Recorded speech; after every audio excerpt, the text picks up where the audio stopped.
Hey, so I know I'm like very late to this. Been busy. I had a bunch of just like been being crazy. Wasn't able to get to this right away. But I have now seen Spider-Man not once, not twice, but yes, three times. Which is kind of funny because at first I saw it in like in a dine-in theater, which was my first time ever doing that, which was really cool. Then I saw it in my probably my favorite format, that being Dolby. And then I tried out Screen X, which it was all right, but at least some great movie. But the format was all right. What was also funny is that I also saw it each time in a different theater, a Cinemark, an AMC, and then a Regal. And it's possible that I gave in and got a bucket at each theater. Yeah, probably shouldn't have done that, but I did it. But yeah. Anyway, we're not here to talk about that. We're here to talk about Spider-Man Brand New Day. It amounts to a kind of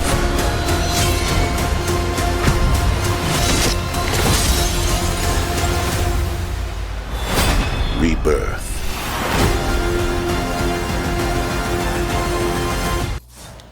I really enjoyed this movie. You probably can't tell because of how many times I've seen it, and I might see it again. We'll see, possibly. But yeah, like I said, I really enjoyed it. So I don't even know where to start. Let's start with just how great the film looks, because the cinematography in this movie looked amazing. This is definitely easily the best looking Tom Holland Spider-Man movie. There's just so many epic looking shots in here and beautiful cinematography and use of colors and camera angles. We also, speaking of camera angles, the way the camera moves in certain like action scenes and swinging scenes, I think were incredible. Speaking of action and swinging, also great. We finally get to see Tom Holland swinging through the city, and it looks amazing. And the action scenes are just awesome. Especially the fight towards the end of the film with the hand. It's not a spoiler. You've seen that bit of it in the trailer. Let's just say you only see a little bit of it because that entire fight in its total is just purely epic. And then there's a bunch of other fight scenes in it that just also look great. And speaking of Tom finally feeling like Spider-Man, we finally get that. Tom Holland feels the most like Spider-Man in this movie than any of his movies.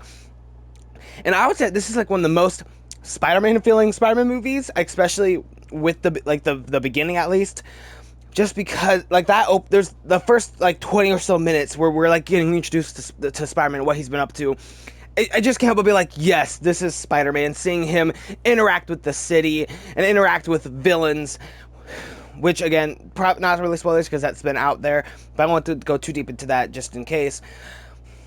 But it was awesome, and it just felt like, wow, this is Spider-Man. Tom Holland has finally grown into the true Spider-Man.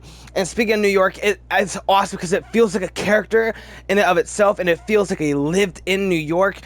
Whether you're talking about the other characters who show up in this movie, like a Punisher and a Hulk, again, not spoilers, just for those of you worried, but also just like how the civilians and the police and damage control interact with Peter or Spider-Man in this movie as well, helps this New York feel alive. We get to see him actually in the streets of New York, whether it's walking around as Peter Parker, whether it's swinging throughout it or taking out crime, and it is awesome.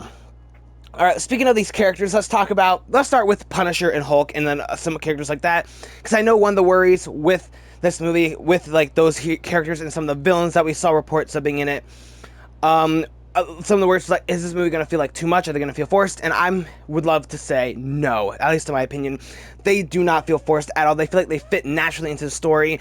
Both Hulk and Punisher feel natural to the story, and they never take over the show. This is still a Spider-Man movie. He's still the forefront. He's still the one with the most character development and the biggest story arc. But Punisher, Hulk play a significant part in a way that doesn't feel too overcrowded. And also there's other characters who show up that I won't say, even though it is out there also way before the movie came out, who it feels right. Like, it feels like, oh, this makes sense. And it also helps us feel like he lived in New York, where it's like, oh, I need help with something. Let me go talk to this person that I know, because they're also here in New York, and they're also, here. So I'm gonna get their help and their opinion on something. And that's really cool. They don't feel like they're overbearing. It doesn't feel like, oh, I want to put this character in this movie. Let's do it. It feels like, oh, this is what Spider-Man would do because he's gonna live in New York and lived in universe, and it's awesome. Two other characters, Ned and MJ. I myself was a little nervous when they were announced to be back, just because of how they left things. No Way Home was like, I love how they left things. I don't know how I feel about them coming back, but I think they were used in a great way, giving us some of the best moments of the movie. There's some scenes between MJ and Spider-Man that I won't go into here, but were just really great and really would hit you in the feels a couple times too. And then Ned also has great moments that also hit you in the feels and also just make you laugh, because I love Ned. I don't care what anyone else says. I love Ned. He's awesome. And also what's really cool is how this Spider-Man movie, it feels like its own thing. Like, it feels like a Spider-Man 1 because of how different it feels from the home trilogy. But I love that it doesn't like it, but I love how it treats the home trilogy, because it does respect the home trilogy, and it's like, yeah, those movies did happen, and they're very important to this character and his character development and his arc. So it does an awesome job at feeling completely different from the home trilogy, but also not retconning anything or changing anything. Like, those movies happened, they're very important to this Spider-Man, but it still feels completely different. So it very much is like Spider-Man 4 while feeling like a Spider-Man 1, if that makes sense. Hopefully that does.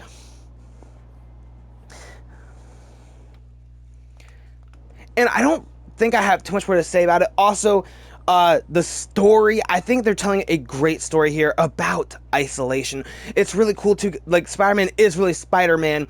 Like, 90% of this movie, he's got the mask on a lot, and I personally really love it. And it also leads to some funny moments as well.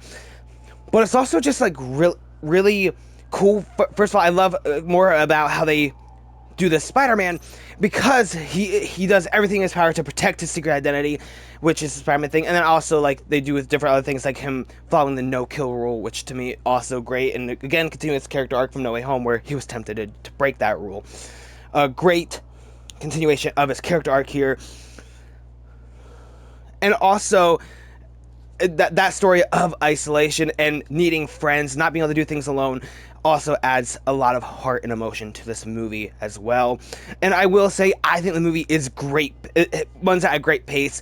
I was a little bit nervous because it's like a 2.5-hour movie, so I was like, oh, hopefully it doesn't overstay its welcome. And to me, it doesn't. I saw this 3 times, like I said, and every time it moved quick, to my opinion. So that is great. Now, I think my only negative, and it's still, I'm not sure if I go negative, it's more like a mixed, because I don't know how to feel about it yet. And that being, without spoilers, I guess technically 2 things, kinda.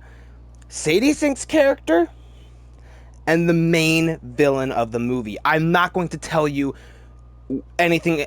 I'm not going to tell you anything about them. I'm not going to tell you who Sadie Sink is playing. I'm not going to tell you who the villain is, because that would be spoilers. I'm not going to tell you that. I'll probably make a spoiler review because I want to talk more about it. But at the bare basics that I can tell you without spoiling, I have very mixed feelings on it. Just because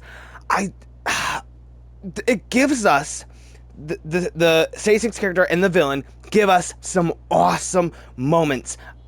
You won't know this yet if you haven't seen the film, but if you've seen the film, you probably know what I'm talking about. There's a scene with Peter near the end of the movie, and I'll just say in his old apartment room. That's all I'm going to say. I love that scene. It is incredible. But overall, when we look at the entire movie, I just don't know how to feel about it. I think that the Sadie Sink character could have been a side plot instead of taking up the entirety of the film, which I don't think that's a spoiler to say. We kind of knew that going into it. But because I don't know how to feel about it, I think they could have handled the character that she plays a bit better.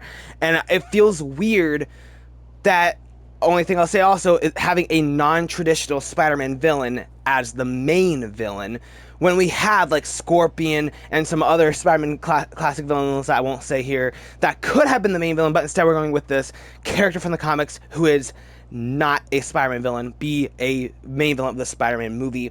I don't know how to feel about that, because I would have much preferred a classic Spider-Man villain being the main villain. But we still got some great moments between Spidey and this character. So that's why I'm like, maybe it should have been a side plot and a side character and have this be like the main focus. Have something else be the main focus, because we got some great moments from it. But overall, that is the thing that left me the most like, I don't know how to feel about this going into it. I think that might be the most disappointing, air quote, part of it. Again, I still love the movie. I think it's amazing.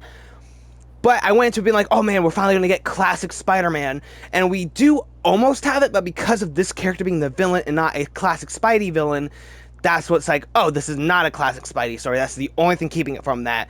So to me, that is like the one thing that's just like, I don't know how to feel about it. And again, I'll probably make another video, spoiler review, hopefully, possibly, fingers crossed, where I can dive a bit more into it and why I feel the way I feel.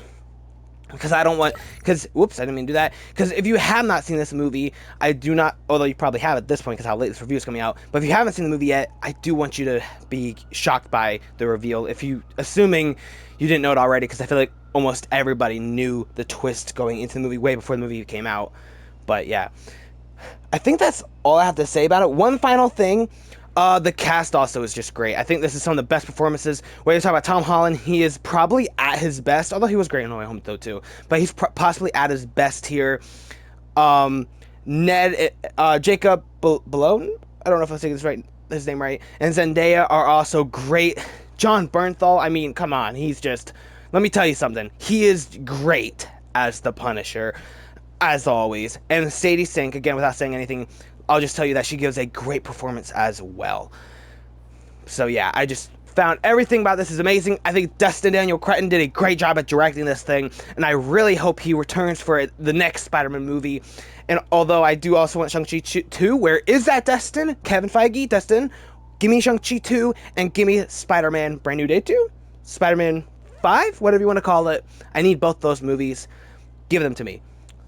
But yeah, okay. That's all I think I have to say. Should you see us in theaters, you already have your mind made up about this by the time this movie comes out, but because I do it for all my reviews, let's do it anyway. And this is a no-brainer. If you are a Spider-Man fan or a Marvel fan, go see this in theaters. You already did, I know. But go see this in a theater, the best theater you can, because I think you're going to have a great time with it. But if you're like a casual fan, or like you're not really big into Marvel or Spider-Man, but you're like, oh, this looks interesting, should I see it? I would actually still say yes, see it in a theater. And I think so. I mean, maybe you can wait for streaming, I guess. Especially if you don't care about spoilers, because spoilers are going to be everywhere by the time it hits streaming. But still, you're going to have a great time. So if you have the time, if you have the money, even if you're a casual fan, do yourself a favor and see this in a theater. It's awesome. But yeah, thank you guys so much for taking time to watch this video. If you like it, please hit like. If you want to see more like this, I reviewed a bunch of other movies this year, and I think I reviewed every Marvel movie in the multiverse saga so far, since Black Widow. I'm not sure how outdated my thoughts are for those, because that was a while ago, but still, I did, so if you want to check out some of my old reviews too. But yeah, thank you guys for watching. I hope to see you guys in the next one. Bye. Nice flowers. Oh, they're a housewarming gift. I'm MJ. I'm just a neighbor from across the hall. Friendly neighbor.